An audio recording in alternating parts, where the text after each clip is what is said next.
तामुलपुर जिल्ला सिंनि आवजारगुरि गामियाव हाग्रानि मैदेरनि गाग्लोबनायाव सासे सुबुंनि जिउ खहा जानायजों लोगोसे गुबुन सासेया गोब्राब जखम जायो। जाथायनि सोमोन्दै मिथिनो हानाय बादिब्ला थांनाय हरनि 12 रिंगासो समाव हाग्रानि मैदेरा तामुलपुर जिल्लानि कुमारिकाटा हाग्रा बिफाननि बेन्दोङाव थानाय आवजारगुरि गामियाव थालिर जाफैनायाव हाग्रानि मैदेरखौ बिहाव आरो बिजामादै सानैजों होनो नाजानायाव हाग्रानि मैदेरा उल्थायै होसोफिनना गाग्लोबो। हाग्रानि मैदेरा गाग्लोबनायाव बिजामादै दानिराम नार्जारिया जायगायावनो जिउ गोमायो आरो बिहाव सुनिल बसुमतारिया गोब्राबै जखम जायो। गोब्राबै जखम जानाय सुनिल बसुमतारिखौ फाहामथायनि थाखाय गुवाहाटीनि नारायणा मेडिकेलाव थिसननाय जाबाय होनना मिथिना मोन्दों।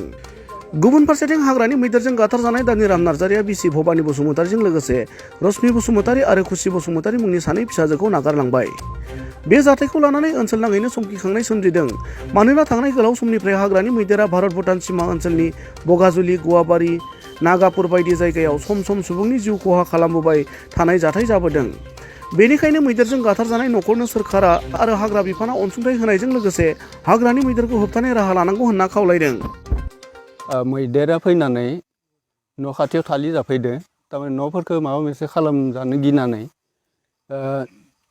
बे न'खरनि मालिक सुनिल बसुमतारि आरो बिथांनि बिजामादै बिथांनि सिथलायावनो थाथ'नाय दानिराम नार्जारि बिसोर सानैबो बलाम लानानै माने एसे होनो होननानै फैदोंमोन। ओमफ्राय मैदेरा बे न' खाथिनिफ्राय एसे जांखारना फैयो। इसोरबो एसे आरो एसे माने एसे गोजानाव माने होखारना दोनहरनो ओरै साननानै माने फैनायावनो हठात मैदेरा माने गिदिंफिननानै इसोरखौ होसोनानै आक्रमन खालामो।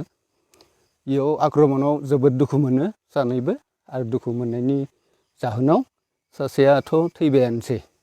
सासेया दानिराम नार्जारिया थैबाय आरो सुनिल बसुमतारिखौ हरनि गेजेरावनो दा मेडिकेलाव लांनानै गुवाहाटी जयगुरु नारायणपुर हस्पिटालाव भर्ति खालामनाय जादों। दा बिथाङा थांगोन ना थाङा बिनि खुनु गेरेन्टि गैयै बादि खबरखौ मोननाय जादों। खोथाखौ जों दा ओरैनो माबाफोरखौ महरफोरखौ नायनानै जेनेबा जायगानि महरफोरखौ नायनानै माने उल्थायै होसो बुनानै आक्रमन खालामदों। माने आगोलाव थांनाय बादि खालामनानै बे फैफिननानै आक्रमन खालामनायखौ जों माने हमदांनो हायो आरो। मैदेरा मासेल' आरो बे मैदेर मासेयानो गामियाव माने बेदिनो गिदिं गिदिं थालि जानाय सोरनिबा न' सेर सेर थांनानै एसे बेरा सेरा ओरै सेफायनायखौ जों माने नुनो मोनदों आरो।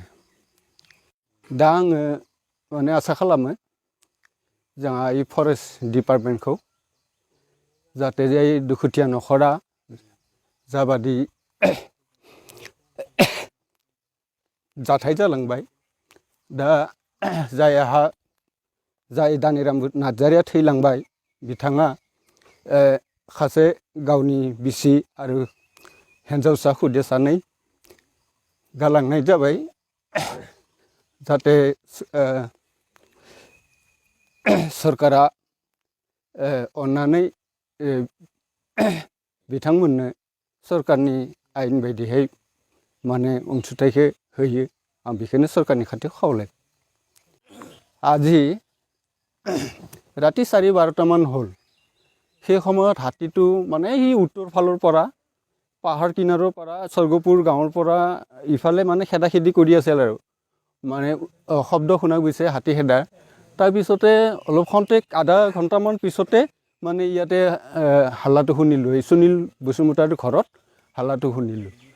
তাৰপিছতে আহি খবৰটো লোৱাতে তাৰমানে হাতীক তেওঁলোকে অলপ ঘৰৰ ওচৰৰ পৰা খেদি পঠিয়াব বিচাৰিছিলে।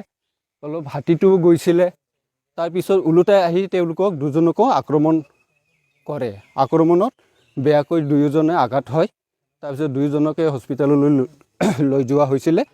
তাৰ আধা ৰাস্তাতে দানিৰাম নাৰ্জাৰীৰ মৃত্যু হয় আৰু আনজনক সুনীল বসুমতাৰীক মানে গুৱাহাটী জয়গুৰু নাৰায়ণপুৰ হস্পিটেলত ভৰ্তি কৰোৱা হয়। এতিয়া জনামতে সুনীল বসুমতাৰীও অলপ সংকটজনক বুলি জানিব পৰা গৈছে।